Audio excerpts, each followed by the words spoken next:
السلام عليكم ورحمة الله تعالى وبركاته. نحمده ونصلي على رسوله الكريم. أما بعد فأعوذ بالله من الشيطان الرجيم. بسم الله الرحمن الرحيم. وما من دابة في الأرض إلا على الله رزقها ويعلم مستقرها ومستودعها كل في كتاب مبين. صدق الله العظيم. رب اشرح لي صدري ويسر لي أمري واحلل عقدة من لساني يفقه قولي.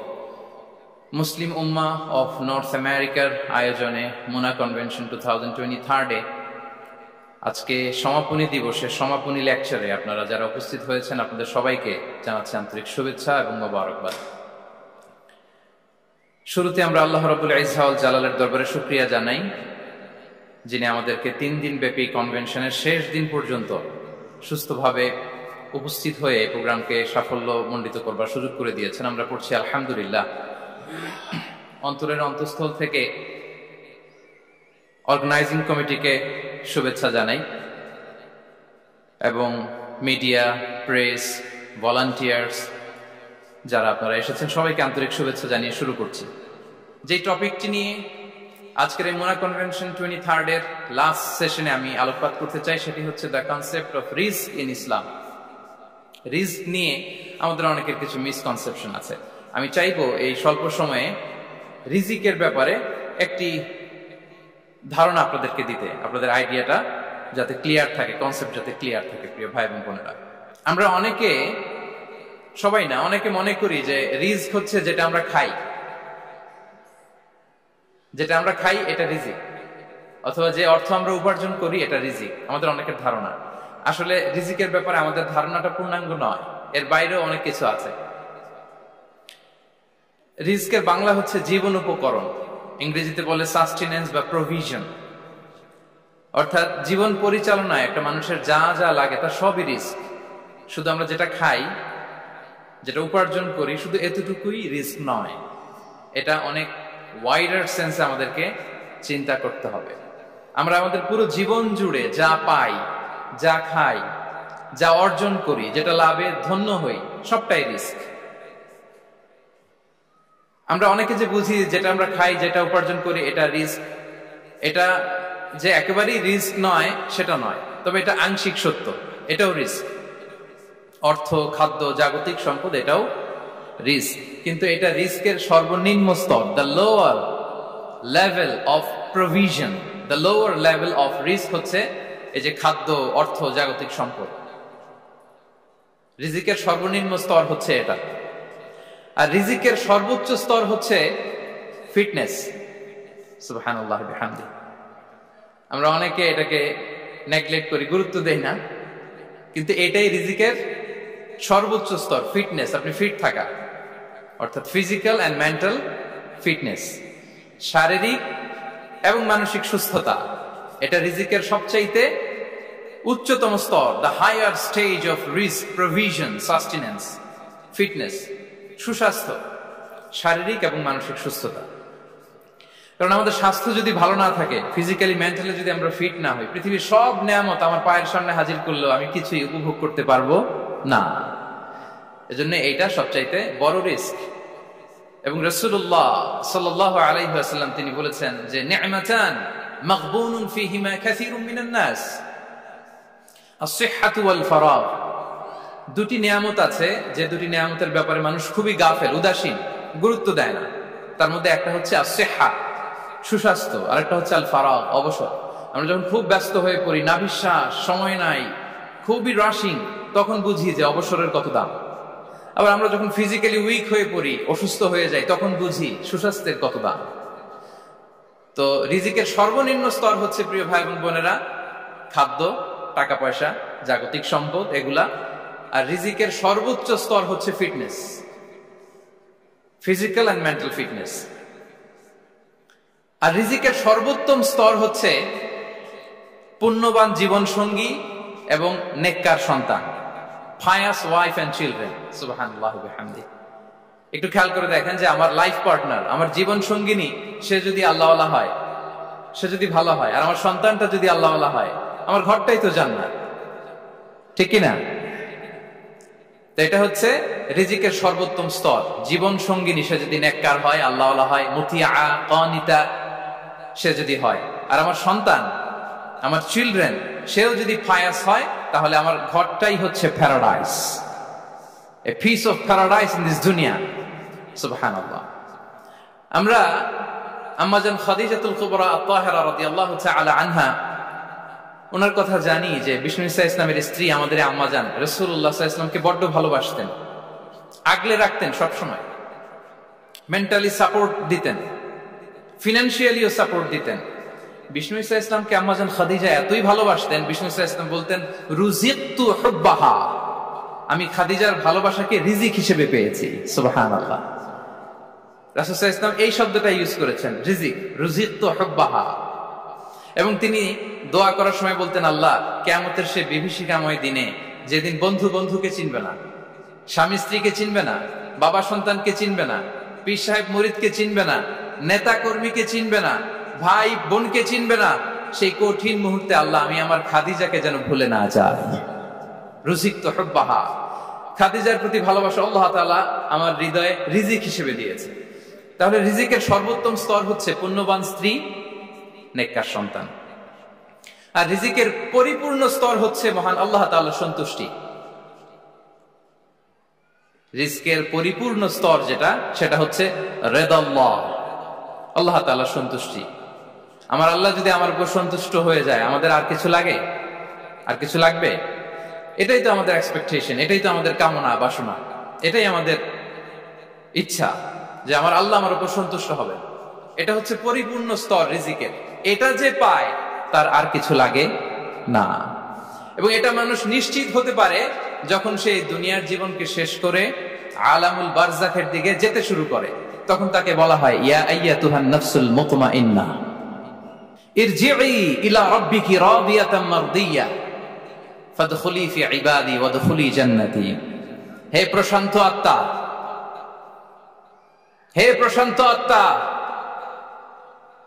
প্রবেশ করো, তোমার রবের দিকে চলে এসো, সন্তুষ্ট চিত্তে, সন্তোষ ভাজন হয়ে আমার কাছে এসো, আমার জান্নাতে প্রবেশ করো। সুবহানাল্লাহ ওয়া বিহামদি। এই দুনিয়া ছেড়ে যখন আমরা যাব, তখন যদি এই অ্যানাউন্সমেন্টটা আমার জন্য দেয়া হয়, আমার আর কিছু চাওয়ার পাওয়ার আছে? প্রিয় ভাই এবং বোনেরা বলেন, এই আল্লাহর সন্তুষ্টির ঘোষণা যদি আমি এই পৃথিবী থেকে বিদায় লগ্নে পেয়ে যাই, আমাদের আর কিছু চাওয়া পাওয়ার আছে? ইয়া আইয়াতুহান নাফসুল মুতমাইন্না ইরজিই ইলা রাব্বিকি রাদিয়াতাম মারদিয়া। আমরা কিছুদিন আগে আমাদের সকলের প্রিয় আল্লামা দেলোয়ার হোসেন সাঈদী রাহিমাহুল্লাহ নওয়ারাল্লাহু মারকাদাহু ওয়া জাআলাল ফিরদাউস মাসওয়াহু, ওনাকে আমরা হারিয়েছি। আমি যখন ওনার শোক বার্তা নিয়ে ফেসবুকে স্ট্যাটাস লিখি, কমেন্টে আমি এই আয়াতটা লিখেছিলাম। আমি খুঁজে পাচ্ছি না যে আমি কি দিয়ে এটার উপমা দিব, কি দিয়ে ওনার বিদায়ের উপমা আমি জানাবো। আমি খুঁজে পাচ্ছিলাম না কোনো আয়াত। তখন এই আয়াতটা লিখে আমি উপমা দিয়েছি। আল্লাহু আকবার। গোটা বিশ্বের মানুষ কেঁদেছে, গোটা বিশ্বের মানুষ গায়বানা জানাজা পড়েছে, গোটা বিশ্বের মানুষ ওনাকে অশ্রুসিক্ত বিদায় দিয়েছে। From north to the south, from east to the west, the entire globe, মিন মাশারিকিল আরদি ইলা মাগারিবিহা, অশ্রুসিক্ত বিদায় তিনি পেয়েছেন। এটাই আল্লাহ তাআলার সন্তুষ্টির একটা জলজ্যান্ত নমুনা। জোরে বলেন ঠিক কিনা? এর চেয়ে জলজ্যান্ত নমুনা আমার জীবদ্দশা আমি দেখিনি। এত মানুষের কান্না, কাবার গিলাপ ধরে কান্না, এভাবে ভালোবাসা প্রকাশ করা, এভাবে তার প্রতি, তার জন্য অশ্রুসিক্ত দোয়া করা, কান্না জড়িত দোয়া, এটাই প্রমাণ করে যে আল্লাহ তাআলা ওনার উপর সন্তুষ্ট হয়ে গিয়েছেন। ওনার আর কি চাই? আমাদের আল্লাহ আর কি চাই? আর কিছুর দরকার নাই, ঠিক কিনা? এই যে পরম সৌভাগ্য, এরকম বিদায় নিতে পারা, এটা পরম সৌভাগ্য। আমরা আল্লাহর জন্য দোয়া করি, আল্লাহ তাআলা সারা জীবন তিনি যেমনি কোরআনের বার্তাকে গোটা বিশ্বব্যাপী পৌঁছিয়ে দিয়েছেন, তার কবরটাকে আল্লাহ তাআলা কোরআনের নূর দিয়ে আলোকিত করে দেয়। কোরআনকে আল্লাহ তাআলা তার কবরের সাথী বানাক। কোরআনকে আল্লাহ তাআলা তার কিয়ামতের দিন, in the day of judgment, তার পক্ষে শাহাদাতকারী হিসেবে কবুল করুন। সম্মানিত ভাই এবং বোনেরা, আল্লাহ তাআলার সন্তুষ্টি পরিপূর্ণ রিজিক। এটা হচ্ছে পরিপূর্ণ, দ্য কমপ্লিট রিস্ক, তাহলে আমরা যেটা ভাবি অর্থ, আমরা যেটা ভাবি সম্পদ, এটা রিজিকের সর্বনিম্ন স্তর। সর্বোচ্চ স্তর হচ্ছে fitness, physical and mental fitness. সর্বোত্তম স্তর হচ্ছে পুণ্যবান স্ত্রী, নেককার সন্তান। আর পরিপূর্ণ স্তর হচ্ছে আল্লাহ তাআলার সন্তুষ্টি। হাদিসে সবরকে বলা হয়েছে সবচেয়ে প্রশস্ত স্তর। আর সবর, পেশেন্স, ধৈর্য। রাসূলুল্লাহ সাল্লাল্লাহু আলাইহি ওয়াসাল্লাম বলেছেন, মা রুজিকা আবদুন খায়রান লাহু ওয়ালা আওসা মিনাস সবর। সবরের চেয়ে কোনো প্রশস্ত নেয়ামত, প্রশস্ত রিজিক আল্লাহ তাআলা কোনো বান্দাকে দেয়নি। ধৈর্য, আমাদের অনেকের ধৈর্য কম। আপনাদের কি অবস্থা, ধৈর্য আছে তো? হ্যাঁ, সবার ধৈর্য আছে না? আপনাদের দেখেই বোঝা যাচ্ছে মাশাআল্লাহ, খুব ধৈর্যের সাথে আপনারা একেবারে শেষ সময় পর্যন্ত আছেন। তো এই ধৈর্যের প্র্যাকটিসটা আমাদের করতে হবে। আমরা যেন অস্থির না হয়ে যাই, আমরা যেন আতঙ্কিত না হই, আমরা যেন প্রশান্ত থাকি, আমরা যেন ধৈর্যের প্র্যাকটিস করি। বিশেষ করে আমাদের সন্তানদের এটা শেখাতে হবে। কারণ ধৈর্য এটা এমন একটা গাছ, যে গাছে সারা গায়ে কাটা কিন্তু এর ফলটা বড় মিষ্টি। ধৈর্য এমন একটা গাছ, যে গাছে সারা গায়ে কাটা কিন্তু এর ফলটা বড় সুস্বাদু। তো সেই টেস্টি ফ্রুট যদি আপনি ট্রাই করতে চান, আপনাকে ধৈর্য ধারণ করতে হবে। তাহলে হাদিসের আলোকে আমরা জানলাম রিজিকের সবচাইতে প্রশস্ত স্তর হচ্ছে ধৈর্য। রিজিকের সবচাইতে কল্যাণকর স্তর হচ্ছে হিকমা। আল্লাহ তাআলা বলছেন, ইউতিল হিকমাতা মান ইয়াশা ওয়া মান ইউতাল হিকমাতা ফাকাদ উতিয়া খায়রান কাসীরা। আল্লাহ যাকে চান তাকে এই হিকমা দেন, আর যাকে আল্লাহ তাআলা হিকমা দেন তাকে প্রভূত কল্যাণ দান করেন। হিকমা, প্রজ্ঞা, উইজডম, নলেজ আর কমন সেন্স, দুইটা যখন একসাথে হয় এটা উইজডম হয়ে রিফ্লেক্ট করে। আই রিপিট, জ্ঞান এবং আকল, নলেজ আর কমন সেন্স, দুইটা যখন একসাথে হয় ওটা হয়ে যায় উইজডম বা প্রজ্ঞা। কখন কোথায় বলতে হয়, কেমন ভাবে বলতে হয়, কি করে বলতে হয়, কখন কি করতে হয়, কতটুকু করতে হয়, কোথায় যে থামতে হয়, এটা জানার নাম হচ্ছে হিকমা। আর হিকমা হচ্ছে সবচাইতে কল্যাণকর রিস্ক। সম্মানিত সুধী, এটা হচ্ছে আমার introductory discussion. The concept of রিস্কের ব্যাপারে এখন মোটামুটি আমাদের একটা আইডিয়া ক্লিয়ার হয়েছে না? রিস্ক কি, কত ধরনের হতে পারে, রিস্কের সবচেয়ে নিম্ন স্তর কি, সর্বোচ্চ স্তর কি, সবচেয়ে প্রশস্ত স্তর কোনটা, সর্বশ্রেষ্ঠ স্তর কোনটা, সবচেয়ে কল্যাণকর স্তর কোনটা। এ পর্যায়ে আমরা জানবো যে এই রিজিকের বন্দোবস্ত কে করেন। কে করেন বলেন তো দেখি? এই রিজিকের বন্দোবস্ত একচ্ছত্র ভাবে আল্লাহ তাআলা এটা নিয়ন্ত্রণ করেন। তিনি রিজিকের মহাব্যবস্থাপক। যে আয়াত দিয়ে আমি শুরু করেছি প্রিয় ভাই এবং বোনেরা, ওমা মিন দাব্বাতিন ফিল আরদি ইল্লা আলাল্লাহি রিজকুহা ওয়া ইয়ালামু মুস্তাকাররাহা ওয়া মুস্তাওদাআহা কুল্লুন ফি কিতাবিন মুবিন। ভূপৃষ্ঠে বিচরণশীল যত প্রাণী আছে, এই সবগুলো প্রাণীর রিজিকের ব্যবস্থাপনা আল্লাহ তাআলা নিজ কুদরতে করেন। এবং এই প্রত্যেকটা প্রাণীর স্থায়ী অস্থায়ী নিবাস সম্পর্কে, অবস্থান সম্পর্কে তিনি জানেন। এখানে যদিও ফিল আরদি বলা হয়েছে, বস্তুত জলে, স্থলে, বায়ুমণ্ডলে যত লিভিং ক্রিয়েচার আছে, সব লিভিং ক্রিয়েচারের রিজিকের বন্দোবস্ত করেন কে? এজন্য তিনি হচ্ছেন রাজ্জাক। তিনি ওনার একটা নাম দিয়েছেন যে আমি হচ্ছি আর রাজ্জাক। ইন্নাল্লাহা হুয়ার রাজ্জাকু যুল কুওয়াতিল মাতিন। নিশ্চয় আল্লাহ তাআলা তিনি হচ্ছেন আর রাজ্জাক, তিনি রিজিকের ব্যবস্থাপক। যে কেউ রাজ্জাক হতে পারে না, চাইলে রাজ্জাক হওয়া যায় না। রাজ্জাক একজন, তিনি কে? আল্লাহ। রিজিকের রেসপন্সিবিলিটি আল্লাহ, রিজিক নিয়ে চিন্তা আল্লাহ। তো আল্লাহর চিন্তা আমি করলে হবে? বলেন, যেটা দায়িত্ব আল্লাহ, যে রেসপন্সিবিলিটি আল্লাহ, ওই রেসপন্সিবিলিটি আমি নিলে হবে? হবে না।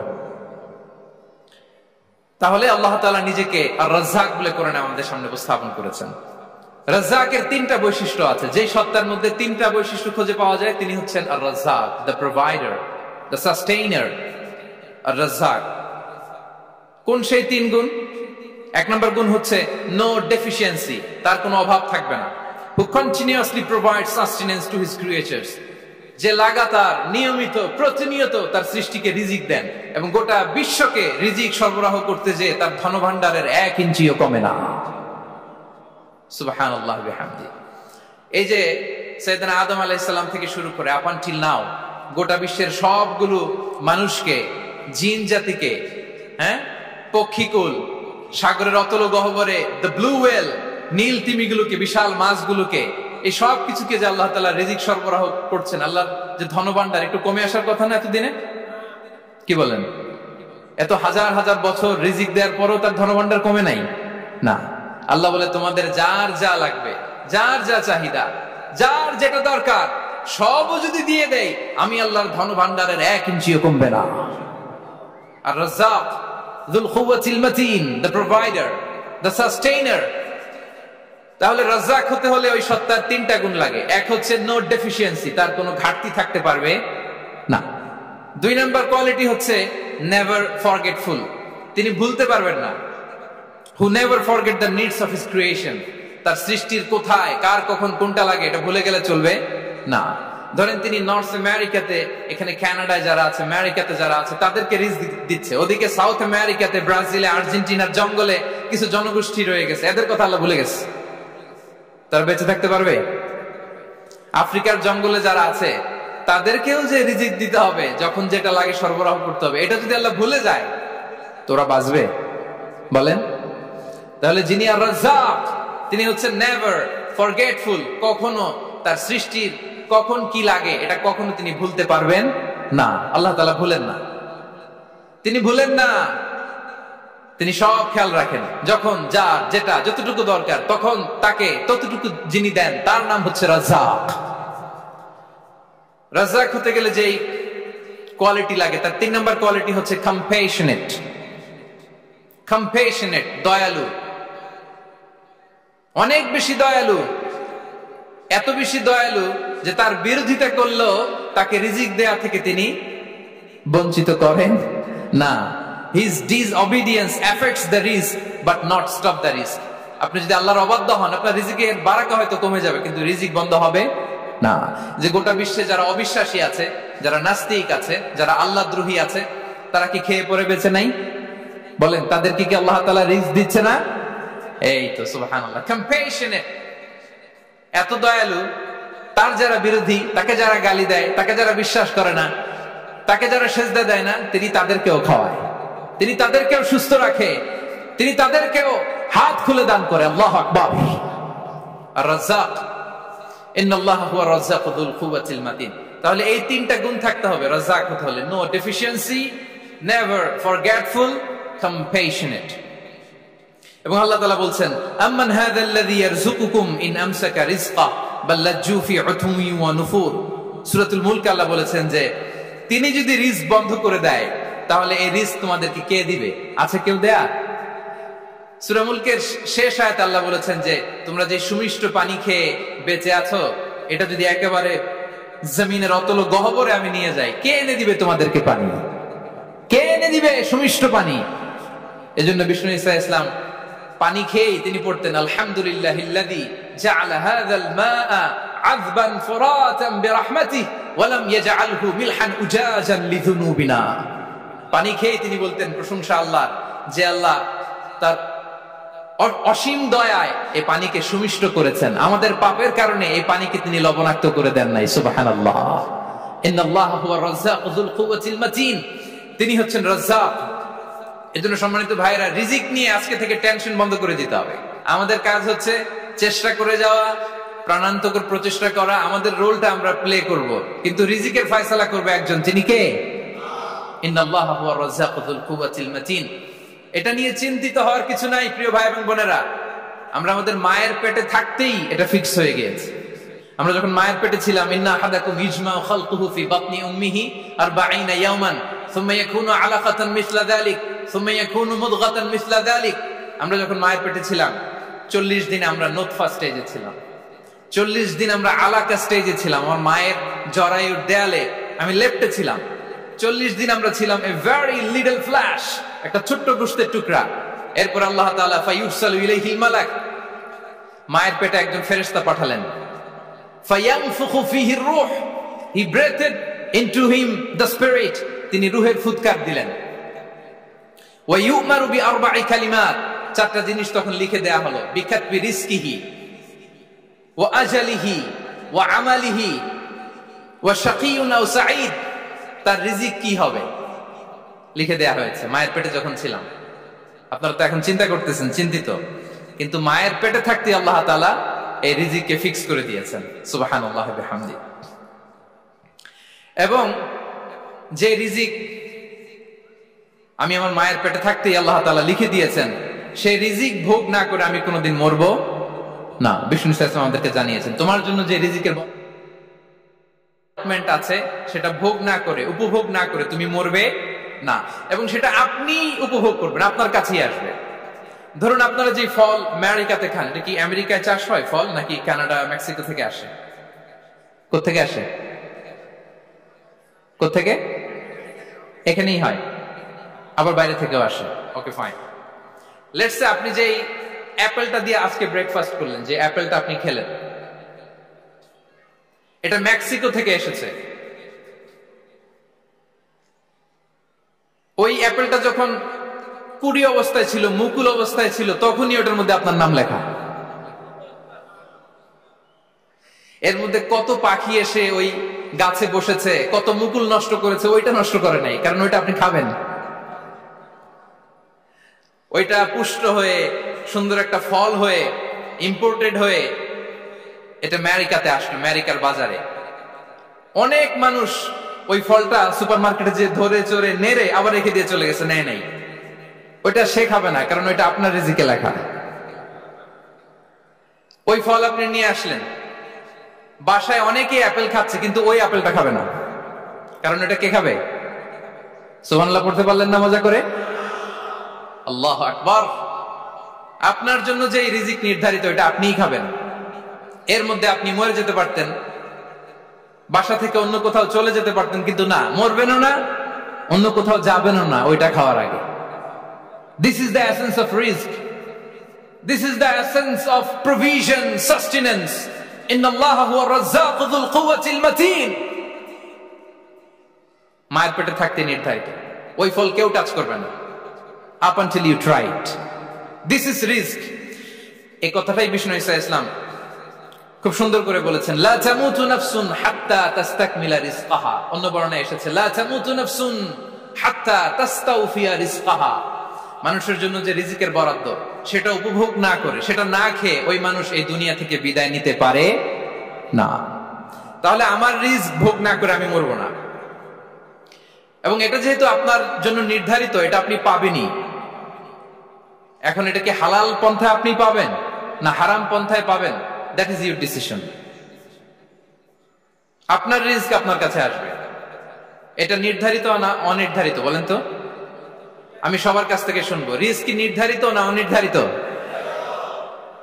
ফিক্সড, নির্ধারিত।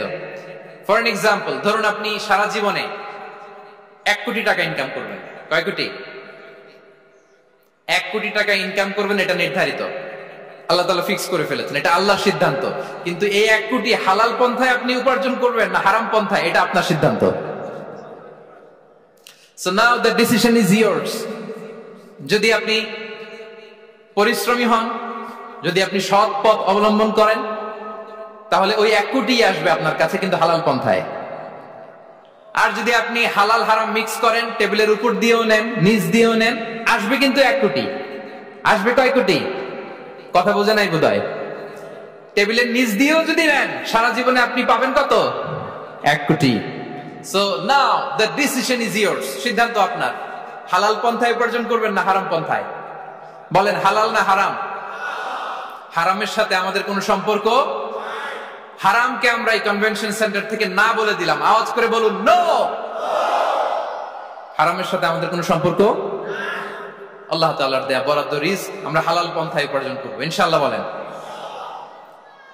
তাহলে মায়ের পেট থেকে নির্ধারিত হয়ে গেল, আমারটা আমি পেলাম, হালাল ভাবে আমি নিব। আরেকটা জিনিস মনে রাখতে হবে যে কেউ কারো রিজিকে ভাগ বসায় না, কেউ না। আমরা অনেকে মনে করি যে আমি ওকে দিলাম, ওকে খাওয়াইলাম, আমি বোধহয় খাওয়াইলাম। না, সে আপনারটা খায় নাই, সে তার রিজিকই খেয়েছে। আমাদের ঘরে আমাদের বন্ধু বান্ধব আসে, অনেক সময় আমাদের ঘরে অনেক সময় অতিথি আসে, তাদেরকে আমরা আপ্যায়ন করি, তাদেরকে খাওয়াই। আসলে সে আমারটা খায় না, সে কারটা খায়? তার নিজেরটাই খায়। বিষ্ণু ইসলাম এটা খুব সুন্দর করে বলেছেন। ওনার কাজিন চাচাতো ভাই আব্দুল্লাহ ইবনে আব্বাসকে একদিন অনেক নাসিহা করছিলেন, করতে করতে এক পর্যায়ে তিনি বললেন, ওয়ালাম ইবনে আব্বাসকে বলছেন ওয়া'লাম আন্না মা আসাবাকা লাম ইয়াকুন লিইখতিআক ওয়া মা আখতাআকা লাম ইয়াকুন লিইউসিবাক। আব্দুল্লাহ, জেনে রেখো, যেটা তুমি পাওয়ার এটা তুমি কোনোদিন হারাবা না। যেটা তোমার হওয়ার কথা ছিল ওটা তুমি কোনোদিন মিস করবা না। আর যেটা তুমি পাওয়ার কথা না, গোটা বিশ্বের সব শক্তিকে হাতের মুঠোয় আনলেও সেটার দেখা তুমি পাবে না, পাবে না। ওয়া'লাম আন্না মা আসাবাকা লাম ইয়াকুন লিইখতিআক ওয়া মা আখতাআকা লাম ইয়াকুন লিইউসিবাক। রুফিআতিল আকলাম ওয়া জাফফাতিস সুহুফ। আব্দুল্লাহ, রিজিক নিয়ে চিন্তিত হয়ো না, রিজিক নিয়ে পেরেশান হয়ো না। প্লে ইউর রোল, রিজিক ইজ ফিক্সড। যেটা তুমি পাওয়ার তুমিই পাবা, যেটা তুমি পাওয়ার কথা না চেষ্টা করেও সেটা তোমার কাছে আসবে না। সম্মানিত সুধী, এ পর্যায়ে আমরা জানবার চেষ্টা করব যে কিসে রিজিক বাড়ে, কি করলে রিজিকে ভরপুর বারাকা হয়, রিজিকের চাবিকা ঠিক কোথায়, কোন পথে চললে রিজিকে ভরপুর বারাকা হবে, আমার জীবনে বরকত নেমে আসবে রিজিকে। এটা জানতে মনে যাচ্ছে না আমাদের? হ্যাঁ, কষ্ট হচ্ছে আপনাদের? কষ্ট হচ্ছে? তাহলে কি করলে রিজিকে ভরপুর বারাকা হয়, কি করলে আমার জীবনে ভরপুর বারাকা নেমে আসে, এই পয়েন্টটাতে আমরা একটু আলোকপাত করি। যেসব কাজ করলে আমাদের জীবনে রিজিকে আসমানি বারাকা নেমে আসবে, আমাদের রিজিকে আসমানি বারাকা নেমে আসুক, আমরা চাই কি চাই না? সবাই আমরা চাই নিশ্চয়ই।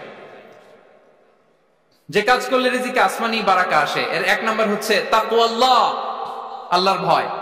আল্লাহ তাআলা বলছেন ওয়া মাইয়াত্তাকিল্লাহা ইয়াজআল লাহু মাখরাজা ওয়া ইয়ারযুকহু মিন হাইসু লা ইয়াহতাসিব। যে আল্লাহকে ভয় করে, যে আল্লাহ সচেতন, আল্লাহ তাকে মাখরাজ, মাখরাজ মানে কি জানেন? ওই যে এক্সিট লেখা না এদিকে, এই এক্সিটকে আরবিতে বলে মাখরাজ, মানে কোথাও আটকাবেন না, বের হওয়ার রাস্তা আছে, কোথাও আটকাবেন না, বের হওয়ার রাস্তা আল্লাহ তাআলা অ্যারেঞ্জ করে দিবেন। You will have the way out from crisis. ক্রাইসিসে পড়লে, সংকট মোমেন্টে আল্লাহ তাআলা ওখান থেকে এক্সিটের ব্যবস্থা আপনাকে করে দিবেন। ওয়া ইয়ারযুকহু মিন হাইসু লা ইয়াহতাসিব, এমন জায়গা থেকে আল্লাহ তাআলা রিজিকের ব্যবস্থা করবেন যে সে কল্পনাও করে নাই। এরকম অনেক সময় হয় না যে আমি ভাবিও নাই যে এখান থেকে আমার রিজিকের বন্দোবস্ত হতে পারে, কোত্থেকে যে রিজিক চলে আসলো। এরকম জীবনে মাঝে মাঝে হয় কি হয় না? ব্যবস্থা করেন কে? যারা আল্লাহ তাআলাকে ভয় করে, যারা আল্লাহ সচেতন, তাদেরকে আল্লাহ তাআলা স্পেশাল রিজিক দিয়ে ধন্য করেন। তাকওয়াল্লাহ। পুরো কোরআনের মূল শিক্ষা কি? পুরো ইসলামের এসেন্স কি, জিস্ট কি, সারাংশ কি যদি আমাকে জিজ্ঞেস করা হয়, আমি বলবো তাকওয়াল্লাহ, আল্লাহর ভয়, আল্লাহর সচেতনতা। Allah is watching me, Allah is observing me. Allah তাআলা আমায় দেখছেন। আমি যাই করি না কেন, দরজা বন্ধ করে, জানালা বন্ধ করে, সব বন্ধ করেও যদি করি, পৃথিবীর সবার চোখ ফাঁকি দেয়া গেল, আল্লাহর চোখ ফাঁকি দেয়া যায়? পুলিশের চোখ ফাঁকি দেয়া যায়, সিকিউরিটির চোখ ফাঁকি দেওয়া যায়, আমার সাথে বন্ধুদের চোখ ফাঁকি দেওয়া যায়, ফাঁকি দেওয়া যায় না একটা মহান সত্তার চোখ। তিনি কে? এই যে সেন্সেশন, অনুভূতি, দিস ইজ তাকওয়া। এই অনুভূতিটার নামই হচ্ছে তাকওয়া। যে আমি যাই করি, যেভাবে করি, যখন করি, কেউ দেখে না, কিন্তু দেখে কে? কেউ যেটা দেখে না সেটা দেখে কে? দিস ইজ তাকওয়া। এই তাকওয়ার চর্চা যার মধ্যে আছে তার রিজিকে বারাকা নেমে আসবে। আমরা যেন তাকওয়ার চর্চা করি, আমাদের ছেলে মেয়েদের জন্য এটা শেখাই যে কেউ দেখে না বাবা, কিন্তু আল্লাহ দেখে। ছোটবেলা থেকে যদি আমাদের সোনামণিদের ব্রেইনে এই তাকওয়াল্লাহ নামের এই সফটওয়্যারটা ইনস্টল করে দেই, আর কোনোদিন সে বিপদগামী হবে না, পথচ্যুত হবে না। ওই ছেলেকে দিয়ে আর পৃথিবীতে অন্যায় করানো যাবে না, সে পাপ কাজ করবে না, সে অন্যায় কাজ করবে না, সে অন্যের রাইটস নষ্ট করবে না, সে দুর্নীতি করবে না, সে ঘুষ খাবে না, সে সুদ খাবে না। শুধু দুর্নীতি দমন কমিশন দিয়ে দুর্নীতি বন্ধ করা যায় না, এই তাকওয়া আল্লাহর সফটওয়্যার ইনস্টল করে দিতে হবে। তাহলে এক নাম্বার হচ্ছে তাকওয়া। আল্লাহর ভয় যেন আমরা আমাদের হৃদয়ে রাখি। যাদের হৃদয়ে আছে আল্লাহর ভয়, তারা কভু পথ ভুলে যায় না। কি অসাধারণ কথা! তাহলে এক নম্বরে তাকওয়া আল্লাহ। দুই নাম্বার আত-তাওয়াক্কুল আলা আল্লাহ, to put your trust on Allah, to depend on Allah, আল্লাহর উপর ভরসা রাখা। আমরা ভরসা রাখি কার উপর? আওয়াজ করে বলুন, কার উপর? আমরা আমাদের ভরসা রাখি আল্লাহর উপর। কার উপর ভরসা রাখি না? ভরসা একজনের উপর। বিষ্ণু ইসলাম বলেছেন, লাউ আন্নাকুম তাওয়াক্কালুনা আলাল্লাহি হাক্কা তাওয়াক্কুলিহি লা রাযাকাকুম কামা ইয়ারযুকুত তায়র তাগদু খিমাসান ওয়া তারুহু বিতানান। পাখি যেমনি আল্লাহর উপর তাওয়াক্কুল করে, তোমরা যদি এমনি তাওয়াক্কুল করতে পারো, তাহলে পাখিকে আল্লাহ যেমনি রিজিক দেয়, তোমাদেরকে আল্লাহ তাআলা তেমনি রিজিক দিবেন। পাখি কি করে ভাই? সকালবেলা তার বাসা থেকে কিচির মিচির রবে, দিক বিদিক ছুটে বেড়ায়, ছুটতে থাকে। আর বিকেল বেলায় গোধূলি লগ্নে তার বাসায় এসে ফিরে আসে। ওই পাখিটাকে আল্লাহ তাআলা উদর পূর্তি করে তার নিড়ে ফিরিয়ে দেয়। তাহলে ইসলামে পাখিকে তাওয়াক্কুলের মডেল হিসেবে উপস্থাপন করা হয়েছে। কাকে? পাখিকে। এবার খেয়াল করে দেখেন তো, পাখি কি করে? সকালবেলা ঘরে বসে বসে তাওয়াক্কুল করে নাকি? কথা কি বুঝতেছেন? পাখি তার নিড়ে বসে হাত গুটিয়ে আল্লাহর উপর তাওয়াক্কুল করে, এরকম না? এই হাদিস থেকে কি বোঝা গেল? কিভাবে করে বলতে হবে, বলেন তো একজন সাহস করে কিভাবে করে? বের হয়ে যায়, রিজিকের সন্ধানে সে বের হয়ে যায়, দিক বিদিক ছুটে বেড়ায়, বিকেল বেলা ওদর পূর্তি করে আল্লাহ তাআলা পাখিটাকে নেড়ে ফিরিয়ে দেয়। সো পাখিকে তাওয়াক্কুল হিসেবে, তাওয়াক্কুলের মডেল হিসেবে বিষ্ণু ইসলাম সেট করলেন এজন্য যে পাখি তার রোলটা প্লে করে, তারপরে সে রিজিক পায়। এটা হচ্ছে রিজিকের এসেন্স, যে আমাদের রোলটা আমাদের প্লে করতে হবে, আমাদেরকে আমাদের চেষ্টাটুকুন করতে হবে, তারপরে আল্লাহ তাআলার উপর আমরা ভরসা করব। ইসলামে তাওয়াক্কুল is always at the second stage. The first stage is your role, your effort, your precaution. তারপরে হচ্ছে তাওয়াক্কুল। তাহলে বলেন, ইসলামে আগে তাওয়াক্কুল না পরে তাওয়াক্কুল? পরে। ইকিলহা সুম্মা তাওয়াক্কাল আলাল্লাহ। এক সাহাবী বলেন, ইয়া রাসূলুল্লাহ, আমার ওটের রশিটা গাছে বেঁধে তারপরে তাওয়াক্কুল করব না ছেড়ে দিয়ে তাওয়াক্কুল করব? বিষ্ণু ইসলাম বললেন, ইকিলহা সুম্মা তাওয়াক্কাল আলাল্লাহ। আগে গাছের মধ্যে রশি দিয়ে টাইট করে বাঁধো, তারপরে তাওয়াক্কুল করো। সুবহানাল্লাহি বিহামদি। তাহলে এইরকম তাওয়াক্কুল যদি করা যায় পাখির মতো, আপনার রিজিকের কোনো অভাব হবে না। কিন্তু আমাদের সমস্যা যেটা, প্রিয় ভাই এবং বোনেরা, আমরা আমাদের অলসতা, অপারগতা, আমাদের কি বলবো হীনমন্যতা, আমাদের কর্মহীনতাকে তাওয়াক্কুল বানিয়ে নিয়েছি। বুঝতে পেরেছেন? আমরা আমাদের অলসতাকে বানিয়েছি কি? তাওয়াক্কুল। আমাদের কর্মহীনতাকে বানিয়েছি কি? তাওয়াক্কুল। আমরা কি করি? আমরা বলি আল্লাহর উপর ভরসা করলাম, নিজে কিছু না করে। কি বলে? আমাদের বাংলা একটা কথা বলে, যা করে আল্লাহ। নিজের কোনো রোল প্লে নাই, নিজের কোনো প্রিকশন নাই, কোনো প্ল্যানিং নাই, কোনো পলিসি নাই, কোনো স্ট্র্যাটেজি নাই, বলে আল্লাহর উপর ভরসা করলাম, যা করে আল্লাহ। এরকম বলে না? এই যে যা করে আল্লাহ বলে যে তাওয়াক্কুল করলেন, এটা বিষ্ণু ইসলামের শিখানো পন্থায় তাওয়াক্কুল হয়েছে? কথা বলেন, হয়েছে? বিষ্ণু ইসলাম তো অপারগতা, দারিদ্রতা, অলসতা, অকর্মণ্যতা থেকে আল্লাহর কাছে পানাহ চেয়েছেন। তা আপনি এটা কি তাওয়াক্কুল করলেন? এটা তাওয়াক্কুল হয়নি। তাওয়াক্কুলের একটা সুন্দর পিকচার আমি আপনাদের সামনে এখন উপস্থাপন করব, আপনারা যদি একটু মনোযোগী হন। মনোযোগ আছে তো সবার? তাওয়াক্কুল কিভাবে করতে হয় আমরা একটু বিষ্ণু ইসলামের বায়োগ্রাফি থেকে দেখি। রাসূল সাল্লাল্লাহু আলাইহি ওয়াসাল্লামের হিজরতের ঘটনাটা আমি 1 মিনিটে একটু আপনাদেরকে সংক্ষেপে শোনাই, যে তাওয়াক্কুল কিভাবে তিনি করেন। ইসলামে তাওয়াক্কুল হচ্ছে কর্ম শেষে ফলাফলের জন্য আল্লাহর উপর নির্ভর করা। কারণ আমি কাজ করলাম, ফলাফল পজিটিভও হইতে পারে, নেগেটিভও হইতে পারে, ওটা নির্ধারণ করবে কে? ফয়সালা দেয় কে? তাহলে আমরা দেখি যে বিষ্ণু ইসলাম তিনি কিভাবে তাওয়াক্কুল করেছেন। যেদিন তিনি হিজরত করবেন, রাসূল সাল্লাল্লাহু আলাইহি ওয়াসাল্লামকে অনুমতি দেয়া হলো, সেদিন হিজরতের অনুমতি যে তিনি পেয়েছেন, মাইগ্রেশনের অনুমতি যে তিনি পেয়েছেন, এটা জানানোর জন্য তিনি আবু বকরের ঘরে চলে গেলেন দুপুরবেলা। কখন? প্রশ্নের উত্তর দিতে হবে। কখন? ফি ওয়াক্তি যাহিরা, দুপুরে। রাসূল সাল্লাল্লাহু আলাইহি ওয়াসাল্লাম দুপুরে বেরোতেন না। শুধু রাসূল সাল্লাল্লাহু আলাইহি ওয়াসাল্লামই না, আরবের লোকেরা দুপুরে বের হতো না, কারণ ওইটাকে বলা হতো ওয়াক্তুল কাইলুলা। আমরা পাওয়ার ন্যাপ নেই না, এই পাওয়ার ন্যাপের টাইম ছিল তখন। বাইরে প্রচন্ড রোদ, কেউ বেরোতো না, বিষ্ণু সাল্লাল্লাহু আলাইহি ওয়াসাল্লাম বেরোতেন না। দেখেন বিষ্ণু সাল্লাল্লাহু আলাইহি ওয়াসাল্লাম ওনার চিরাচরিত অভ্যাসকে, হ্যাবিটকে ব্রেক করে দুপুরে বেরোলেন।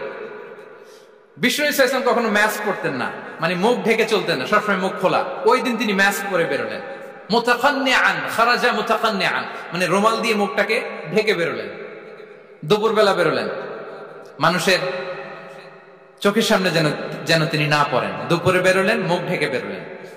আবু বকর রাদিয়াল্লাহু তাআলা আনহু ঘরে যেয়ে বললেন, উযিনা লি বিল খুরুজ। আবু বকর অনুমতি দেয়া হয়েছে, ঘরে কারা কারা আছে একটা কথা বলবো, সবাইকে বের করে দাও। আখরিজ মান ফিল বাইত। আবু বকর বললেন, ইয়া রাসূলুল্লাহ, ঘরে তো আপনার ফ্যামিলি। আয়েশা রাদিয়াল্লাহু তাআলা আনহার সাথে ততদিনে বিয়ে হয়ে গিয়েছে, কিন্তু সংসার শুরু হয়নি। দে আর পার্ট অফ ইউর ফ্যামিলি, আপনার সংসার। আয়েশা, আসমা। তখন তিনি আশা ফিরে পেলেন, বলেন ঠিক আছে তাহলে শোনো, উযিনা লি বিল খুরুজ, অনুমতি দেয়া হয়েছে, আমি থাকবো সাথে? রাসূল সাল্লাল্লাহু আলাইহি ওয়াসাল্লাম বললেন, হ্যাঁ তুমি থাকবে। ওই দিন রাতে ওনারা বের হলেন। মক্কা থেকে মদিনা একদিকে, উনি বের হলেন আরেক দিকে। ধরেন মক্কা থেকে মদিনার রাউট হচ্ছে এইদিকে, আমরা তো এদিকেই বেরোবো নাকি? কথা কি বুঝতেছেন? বিষ্ণু বের হলেন কোন দিকে? এইদিকে। সুবহানাল্লাহ বললেন না? এজন্য আবেগ একটু কন্ট্রোল করতে হবে। আবেগ আর বিবেকের সমন্বয় লাগবে, প্রপার স্ট্র্যাটেজি লাগবে, ওয়েল প্ল্যানিং লাগবে, তাহলেই সেই নেতৃত্ব আবার মুসলিমদের হাতে আল্লাহ ফিরিয়ে দিবে। মক্কা থেকে মদিনা এদিকে, বিষ্ণু বেরোলেন এদিকে। বের হয়ে চলে গেলেন গারে সাউরে, সেখানে তিনি থাকবেন। এগুলো হচ্ছে বিষ্ণু ইসলামের প্রিকশন। এবার দেখেন আবু বকরের প্রিকশন কি ছিল। আবু বকর রাদিয়াল্লাহু প্ল্যান করলেন, বিষ্ণুনবী যেহেতু 3 দিন এই গারে সাউরে থাকতে চান, রাত্রিবেলা বের হয়ে তো ওনার অবস্থান শুরু করলেন, তাহলে 3 দিন মক্কায় আমাদের ব্যাপারে কি বলে, কে কি বলে, এটা আমাদের জানার দরকার আছে না নাই? ওনার ছোট্ট ছেলে আব্দুল্লাহকে উনি অ্যাসাইন করলেন। Abdullah, now you have a very, খুবই গুরুত্বপূর্ণ একটা দায়িত্ব তোমাকে পালন করতে হবে। কি? তুমি সকালবেলা মক্কার বাজারে যে এই দোকানে যাবা, ওই দোকানে যাবা, ওই দোকানে যাবা, দেখবা যে মক্কার কুরাইশরা কে কি বলে, কারণ তারা তো আমাদেরকে খুঁজবে, তন্ন তন্ন করে খুঁজবে। তারা কে কি বলে এই তথ্যটা এসে আব্দুল্লাহ তুমি আমাদেরকে দিয়ে দিবে। সুবহানাল্লাহ। আবু বকর রাদিয়াল্লাহু তাআলা আনহুর ছোট্ট ছেলে আব্দুল্লাহ মক্কার বাজারে এখানে যায় ওখানে যায়, কে কি বলে সে সব শুনে আস্তে করে এসে মরুভূমি পার হয়ে গারে সাউরে যে আবু বকর রাদিয়াল্লাহু তাআলা আনহুর কাছে ইনফরমেশন সব দিয়ে দিচ্ছে। কিন্তু দেখেন, যেই মুহূর্তে আব্দুল্লাহ তথ্য নিয়ে মক্কা থেকে গারে সাউরে আসে, আব্দুল্লাহ যখন হেঁটে হেঁটে আসে, মরুভূমির বালুর মধ্যে তার ফুটপ্রিন্ট পড়ে যায় না? কথা বলেন না কেন? পড়ে যায় না? তা আবু জাহেল, উতবা সাইবার তো বেশি কষ্ট করা লাগে না, তারা খুঁজতে খুঁজতে যখন আব্দুল্লাহর ফুটপ্রিন্ট পেয়ে যায়, ছোট্ট বাচ্চার ফুটপ্রিন্ট, এটা ফলো করলেই তো আবু বকর আর মুহাম্মদ, ঠিক কিনা?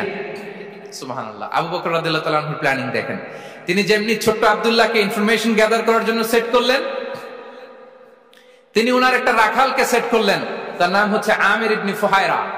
আমির ইবনে ফুহায়রাকে তিনি অ্যাসাইন করে বললেন, আমির, আব্দুল্লাহ যখন সকালবেলা আমাদেরকে ইনফরমেশন দিয়ে চলে যাবে, তুমি আমার ছাগলগুলোকে এনে মরুভূমির এই জায়গায় একটু চালাবা, তাহলে ওইখানে আব্দুল্লাহর ছোট্ট বাচ্চার ফুটপ্রিন্ট থাকবে না, ওখানে আমার ছাগলগুলোর ফুটপ্রিন্ট থাকবে। সুবহানাল্লাহ। এত আসতে বললে হবে? আল্লাহু আকবার, আল্লাহু আকবার, আল্লাহু আকবার। কি প্রিকশন নিয়েছেন ওনারা বিশ্বনবী সাল্লাল্লাহু আলাইহি ওয়াসাল্লামকে সেফটি দেওয়ার জন্য। আমির, আব্দুল্লাহ চলে যাবে, তোমার ডিউটি শুরু, আব্দুল্লাহর একটা ফুটপ্রিন্টও যেন না থাকে, ওখানে ছাগল চড়াবা। শুধু তাই নয়, আব্দুল্লাহ ইবনে উরাইকিত নামে একজন গাইড ভাড়া করল আবু বকর, যিনি মক্কা থেকে মদিনায় তাদেরকে নিয়ে যাবে, কিন্তু ক্যারাভান, কাফেলা যেই পথে চলে ওই পথে নয়, সাওয়াহিলি পথে, একটা আনইউজুয়াল আননোন রাউট ধরে ওনার মক্কা থেকে মদিনায় যাবে। নিয়ে যাচ্ছে নিয়ে যাচ্ছে, সর্বশেষে সে যখন দেখাই দিল যে এখান থেকে সোজা চলে গেলে আপনারা মদিনায় চলে যাবেন, বিদায়। আল্লাহ রাসূল সাল্লাল্লাহু আলাইহি ওয়াসাল্লাম কোয়াইট এন্ড কাম, আবু বকর রাদিয়াল্লাহু তাআলা আনহু ব্যাক এন্ড ফোর্থ করছেন, সামনে যাচ্ছেন পেছনে যাচ্ছেন, কি না কি হয়, কি না কি হয়, কিন্তু বিষ্ণু সাল্লাল্লাহু আলাইহি ওয়াসাল্লাম একেবারে শান্ত, কারণ বিষ্ণু সাল্লাল্লাহু আলাইহি ওয়াসাল্লামের হাতে যা করার ছিল তিনি সব করে ফেলেছেন, সর্বোচ্চ প্রিকশন নিয়েছেন। Now he is putting his trust on Allah, now he is in the state of his তাওয়াক্কুল। বিষ্ণু সাল্লাল্লাহু আলাইহি ওয়াসাল্লাম এখন তাওয়াক্কুল করতেছেন, বিষ্ণু সাল্লাল্লাহু আলাইহি ওয়াসাল্লাম তখন তাওয়াক্কুলের মোমেন্টে আছেন। আপনি এবার এই হিজরতের ঘটনাকে অ্যানালাইসিস করেন, আবু বকর রাদিয়াল্লাহু তাআলা আনহু তিনি কতটা প্রিকশন নিলেন, বিশ্বনবী সাল্লাল্লাহু আলাইহি ওয়াসাল্লাম কতটা প্রিকশন নিলেন। আমরা টিপিক্যাল বাঙালি মুসলমান যদি নবী হইতাম, আমরা কি করতাম? আমরা বলতাম, আমি নবী, আমার কাছে ওহী আসে, আমি রাত্রিবেলা লুকিয়ে লুকিয়ে গারে সাউরে যাবো কেন, আমি দিনের বেলায় ঢং ঢং করে আবু জাহেল নাকের সামনে দিয়ে যাব, দেখি আল্লাহর শক্তি বেশি না আবু জাহেলের শক্তি বেশি। এরকম সস্তা বলে আমরা আমি নবী, সরি ফর দ্য স্ল্যাং, আমি নবী, আমি লুকিয়ে রাতে কেন যাব? আমি আবু জাহেলের সামনে দিয়ে যাব, দেখি আল্লাহর শক্তি বেশি না আবু জাহেলের শক্তি বেশি, এরকম বলতাম না। কিন্তু বিষ্ণু ঈসা ইসলাম কেমনটা করেছেন? না, দুপুরে বেরোন না, ওই দিন দুপুরে বেরোলেন। মাস্ক পরেন না, মাস্ক পরে বেরোলেন। সংবাদ দেওয়ার সময় সাবধানতা অবলম্বন করলেন। আবু বকর রাদিয়াল্লাহু তাআলা আনহু ছোট্ট বাচ্চা আব্দুল্লাহকে অ্যাসাইন করলেন, আমির ইবনে ফুহাইরাকে অ্যাসাইন করলেন, আব্দুল্লাহ ইবনে উরাইকিতকে অ্যাসাইন করলেন। সবকিছু যখন শেষ, এবার তাওয়াক্কুল করে। This is the true essence of তাওয়াক্কুল, ডিয়ার ব্রাদার্স এন্ড সিস্টার্স। এটা হচ্ছে তাওয়াক্কুল। তো তাওয়াক্কুল যদি করতে হয় বিষ্ণু ঈসা ইসলামের মতো করতে হবে। তাওয়াক্কুল always at the second stage ইসলামে। আগে আপনার রোল, আগে first you have to play your role, তারপর আপনি আল্লাহর উপর তাওয়াক্কুল করবেন। তাহলে কোনো কাজ না করে হাত গুটিয়ে আর বসে থাকবেন, আর কোনদিন কাজ না করে বলবেন আল্লাহ ভরসা, তাহলে এটা তাওয়াক্কুল হবে? বিষ্ণু বলেন লাউ আন্নাকুম তাওয়াক্কালুনা আলাল্লাহি হাক্কা তাওয়াক্কুলিহি লা রাযাকাকুম কামা ইয়ারযুকুত তায়র তাগদু খিমাসান ওয়া তারুহু বিতানান। যদি পাখির মতো তাওয়াক্কুল করো, পাখিরে যেমনি খাওয়ায় আল্লাহ তোমাদেরও খাওয়াবে। সুবহানাল্লাহি ওয়া বিহামদিহি। তাহলে তাকওয়া আল্লাহর পরে 2 নম্বরে পেলাম আত-তাওয়াক্কুল আলাল্লাহ। আমরা যদি আল্লাহর উপর তাওয়াক্কুল করতে পারি, আমাদের রিজিকে আসমানি বারাকা নেমে আসবে। 3 নাম্বার, অন টাইমে সালাত আদায় করা। যারা অন টাইমে সালাত আদায় করে, সালাত কায়েম করে, তাদের রিজিকের কোনো টেনশন নাই। বিশ্বাস হয় নাকি একটু সন্দেহ লাগে? সন্দেহ লাগে কারো? যারা অন টাইমে সালাত আদায় করে, তাদের কখনো রিজিকের কোনো ঘাটতি হবে না। আল্লাহ তাআলা বলছেন ওয়া'মুর আহলাকা বিস-সালাতি ওয়াসতাবির আলাইহা লা নাসআলুকা রিজকা নাহনু নারযুকুক ওয়াল আকিবাতু লিত-তাকওয়া। নবী হে, আপনি আপনার ফ্যামিলি মেম্বারসদেরকে সালাতের ব্যাপারে আদেশ করুন, আপনি নিজেও সালাত আদায়ে অবিচল থাকুন। আমি তো আপনার কাছে রিজিক চাই নাই, আমি আল্লাহ রিজিক দেই, আমি তো রাজ্জাক। তার মানে সালাত যে আদায় করে তার রিজিকের কোনো টেনশন আর থাকে না। 3 নাম্বার গেল সালাত। 4 নম্বরে হচ্ছে ইস্তিগফার, বেশি বেশি ইস্তিগফার করা। কি পড়া? বেশি বেশি কি পড়া? ইস্তিগফার করা। আস্তাগফিরুল্লাহ, আস্তাগফিরুল্লাহ, আস্তাগফিরুল্লাহ। হাঁটছি, চলছি, ড্রাইভিং করছি, বাস স্টেশনে অপেক্ষা করছি, ফিলিং স্টেশনে ফুয়েল নিচ্ছি, পড়বো আস্তাগফিরুল্লাহ। কি পড়বো? আস্তাগফিরুল্লাহ। যারা সব সময় আস্তাগফিরুল্লাহ পড়ে, তাদের রিজিকের কোনো টেনশন হয় না, রিজিক নিয়ে তাদের আর কোনো চিন্তা থাকে না। আল্লাহ নবী নূহ আলাইহিস সালাম, তিনি ওনার জাতিগোষ্ঠীকে বলেছিলেন ফাকুলতু আস্তাগফিরু রাব্বাকুম ইন্নাহু কানা গাফফারা। তোমরা বেশি বেশি ইস্তিগফার করো, তিনি ক্ষমাশীল। ইস্তিগফার করলে কি হবে? ইউরসিলিস সামা আলাইকুম মিদরারা, রহমতের বৃষ্টি বর্ষণ হবে, তোমাদের জমিগুলো উর্বর হবে। ওয়া ইউমদিদুকুম বিআমওয়ালি ওয়া বানিন, আল্লাহ তাআলা তোমাদেরকে সম্পদে বারাকা দিবেন, সন্তানে বারাকা দিবেন। ওয়া ইয়াজআল লাকুম জান্নাতিন ওয়া ইয়াজআল লাকুম আনহারা, তোমাদের ফসল ক্ষেতগুলো সবুজ শ্যামল হয়ে ভরপুর হবে, তোমাদের রিজিকে বারাকা নেমে আসবে। তাহলে আমরা যেন বেশি বেশি ইস্তিগফার করি। বিষ্ণু ঈসা ইসলাম বলেছেন মান লাযামাল ইস্তিগফার জাআলাল্লাহু লাকুম মিন কুল্লি দিকিন মাখরাজা ওয়া মিন কুল্লি হাম্মিন ফারাজা ওয়া ইয়ারযুকহু মিন হাইসু লা ইয়াহতাসিব। যে সব সময় ইস্তিগফার করে তার কোনো টেনশন থাকে না, তার জীবনে দুশ্চিন্তা আসে না, আর এমন জায়গা থেকে আল্লাহ রিজিকের বন্দোবস্ত করে যেটা সে কল্পনাও করে না। সুবহানাল্লাহ বিহামদিহি। আমরা যেন বেশি বেশি ইস্তিগফার করি। আস্তাগফিরুল্লাহ, এটা হচ্ছে ভেরি শর্ট ফর্ম অফ ইস্তিগফার। অথবা পড়তে পারেন আস্তাগফিরুল্লাহাল্লাযী লা ইলাহা ইল্লা হুয়াল হাইয়ুল কাইয়্যুম ওয়া আতুবু ইলাইহি। সাইয়্যিদুল ইস্তিগফার মুখস্থ আছে না আমাদের? এটা যেন বেশি বেশি পড়ি। ইয়াকিনের সাথে যে সাইয়্যিদুল ইস্তিগফার পড়বে, যেই দিন পড়বে ওই দিন যদি মৃত্যু হয় সে জান্নাতি। কোন রাতে মুকিনান বিহি, ইয়াকিনের সাথে যদি সাইয়্যিদুল ইস্তিগফার কে রিসাইট করে, ওই রাতে যদি সে মৃত্যুবরণ করে, বিষ্ণু বলেন সে জান্নাতি। তাহলে প্রিয় ভাই এবং বোনেরা, আমরা যেন ইস্তিগফার করি। তারপরে কয়টা গেল? 1 2 3 4 5 নম্বরে হচ্ছে সিলাতুর রহিম, আত্মীয়তার বন্ধনকে মজবুত করা। যারা আত্মীয়তার সম্পর্ককে মজবুত করে, তাদের জীবনে রিজিকের কোনো টেনশন নাই, রিজিকে ভরপুর বারাকা নেমে আসে। রাসূল সাল্লাল্লাহু আলাইহি ওয়াসাল্লাম বলেন মান সাররাহু আইয়ুবসাতা লাহু ফি রিজকিহি ওয়া ইউনসা লাহু ফি আসারিহি ফালিয়াসিল রাহিমা। যে চায় তার রিজিকে বরকত হোক, যে চায় তার হায়াতে বরকত হোক, সেজন্য আত্মীয়তার বন্ধনকে মজবুত রাখে। আমরা যেন আমাদের আত্মীয়তার সম্পর্ককে বজায় রাখি, এটা আল্লাহর আরশে লেগে থাকে আর বলে যে আমাকে মিলায় আল্লাহ তারে মিলায়, যে আমাকে ছিন্ন করে আল্লাহ তাআলা তার সাথে সম্পর্ক ছিন্ন করে। বিষ্ণু বলেন লা ইয়াদখুলুল জান্নাতা খাতি', আত্মীয়তার সম্পর্ক যে ছিন্ন করেছে সে কঠিন কালে আল্লাহর জান্নাতে প্রবেশ করার এন্ট্রি পাবে না। আমরা যেন আত্মীয়তার সম্পর্ক বজায় রাখি। 6 নাম্বার কাসরাতুস সাদাকা, দান করলে রিজিকে বারাকা আসে। আল্লাহ তাআলা বলেন ওয়ামা আনফাকতুম মিন শাইইন ফাহুয়া ইউখলিফু ওয়া হুয়া খায়রুর রাযিকিন, যে দান করে, দান করলে যে ঘাটতি হয় আল্লাহ তাআলা এই ঘাটতিটাকে রিপ্লেস করে দেয়, রিপ্লেস করে দেয়। বিষ্ণু ইসলাম বলেছেন মা নাকাসা মালু আবদিন মিন সাদাকা, চ্যারিটি করলে, দান করলে আল্লাহ তার সম্পদ কখনো কমায় না। প্রতিদিন সকালবেলা দুজন ফেরেশতা নেমে বলতে থাকে আল্লাহুম্মা আ'তি মুনফিকান খালাফা, আল্লাহুম্মা আ'তি মুমসিকান তালাফা। ফেরেশতা দুজন বলে আল্লাহ যে দান করলো, দানের কারণে যে ঘাটতিটা হলো এটা তুমি মেক আপ করে দাও, এটা তোমার পক্ষ থেকে বারাকা দিয়ে রিপ্লেস করে দাও। আর যে ধরে রাখলো, কৃপণতা করলো, ওর সম্পদকে আল্লাহ তুমি ধ্বংস করে দাও। আমরা যেন দান করি। এরপরে বিষ্ণু ইসলাম বলেছেন বেশি বেশি হজ ওমরা করলে, বেশি বেশি যদি কারো সাধ্য থাকে, ফিনান্সিয়াল ক্যাপাসিটি থাকে, বেশি বেশি হজ ওমরা করলে তার রিজিকে বারাকা নেমে আসে। সব শেষে হচ্ছে দোয়া করা, রিজিক বৃদ্ধির কি করা? দোয়া করা। বিষ্ণু ইসলাম নিজেও দোয়া করতেন। উম্মে সালামা রাদিয়াল্লাহু তাআলা আনহা, আমাদের আম্মা জান, তিনি বর্ণনা করেন রাসূল সাল্লাল্লাহু আলাইহি ওয়াসাল্লাম ফজরের সালাতের পরে সালাম ফিরিয়ে তিনি পড়তেন আল্লাহুম্মা ইন্নী আসআলুকা ইলমান নাফিআ ওয়া রিজকান তাইয়্যিবা ওয়া আমালান মুতাকাব্বালা। আই রিপিট, আল্লাহুম্মা ইন্নী আসআলুকা ইলমান নাফিআ ওয়া রিজকান তাইয়্যিবা ওয়া আমালান মুতাকাব্বালা। প্রত্যেকদিন ফজরের সালাতের পরেই বিষ্ণু ইসলাম এই দোয়াটা পড়তেন, আল্লাহ তোমার কাছে আমি উপকারী জ্ঞান চাই, আল্লাহ তোমার কাছে আমি পবিত্র রিজিক চাই, আল্লাহ তোমার কাছে আমি কবুলযোগ্য আমল চাই, আমার আমলগুলো যেন কবুল হয়। এই দোয়াটা করতেন। এই দোয়াটা পড়বেন তো সবাই। বিষ্ণু ইসলাম নিজে পড়তেন সকালবেলা, একেবারে দিনের শুরুতেই রিজিকের বরকতের জন্য দোয়া করে তিনি ওনার ডে স্টার্ট করতেন।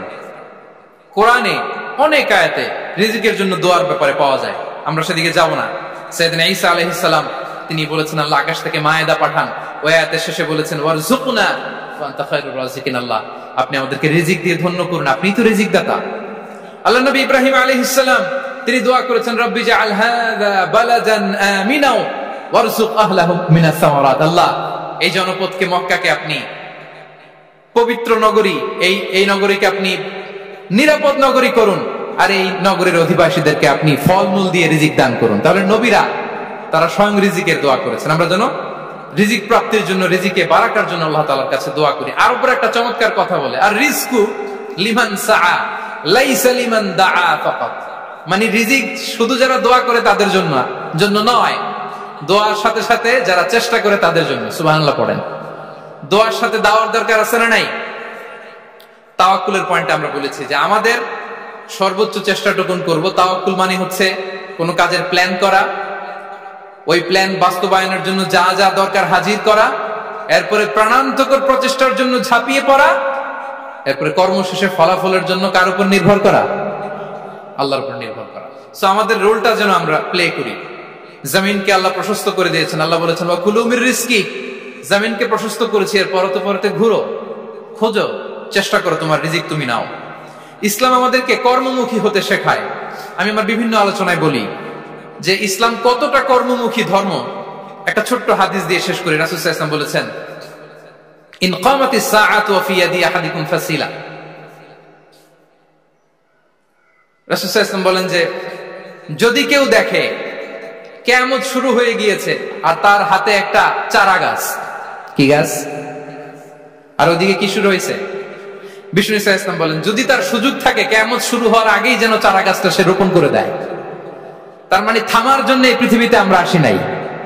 আমরা পৃথিবীতে এসেছি এই পৃথিবীকে আবাদ করার জন্য, এই পৃথিবীটা লিড করার জন্য, এই পৃথিবীতে শুধু সামনে ছোটার জন্য মুসলমানদের আগমন হয়েছে। চিল্লায় বলেন ঠিক কিনা? কতটা কর্মমুখী হতে শেখায়। এইদিকে কিয়ামত, এইদিকে চারা গাছ, যদি সুযোগ পাও এটা রোপণ করে দাও। আপনারা মারিয়াম আলাইহিস সালামের ঘটনা জানেন। তার গর্ভে আল্লাহ তাআলা স্বামী ছাড়া সন্তান দিয়েছিলেন। ঈসা আলাইহিস সালাম ভূমিষ্ঠ হলেন। পাশ দিয়ে বয়ে যাচ্ছে স্রোতস্বিনী ঝর্ণাধারা, আর এদিকে খেজুর গাছ। একটা খেজুর গাছের পাশে হেলান দিয়ে তিনি ক্লান্ত, শ্রান্ত, পরিশ্রান্ত মারিয়াম আলাইহিস সালাম, এবং প্রচন্ড ক্ষুধার্ত। কোত্থেকে খাবার পাবে? আল্লাহ তাআলা বললেন, ওয়া হুজ্জি ইলাইকি বিজিযইন নাখলাতি তুসাকিত আলাইকি রুতাবান জানিয়া। মারিয়াম, একটু কষ্ট করো, এই যে তোমার পাশে খেজুর গাছ, খেজুর গাছের ডাল ধরে টান দাও, দেখবে সুমিষ্ট খেজুর টপ টপ করে নিচে পড়বে। আচ্ছা, আল্লাহ তাআলা চাইলে এমনি অটোমেটিক্যালি খেজুরগুলো নিচে ফেলতে পারতেন না? আওয়াজ করে বলেন, পারতেন কিনা? না, এটা সুন্নাতুল্লাহ ফিল আরদের বিরোধী। আল্লাহ তাআলা চেয়েছেন মারিয়াম একটু করুক, এরপরে বাকিটা আমি করি। সুবহানাল্লাহ বলবেন না? ওয়া হুজ্জি, মারিয়াম এতটুকু করো, ওয়া হুজ্জি, খেজুর গাছের ডাল ধরে একটু টান দাও, তুসাকিত আলাইকি রুতাবান জানিয়া,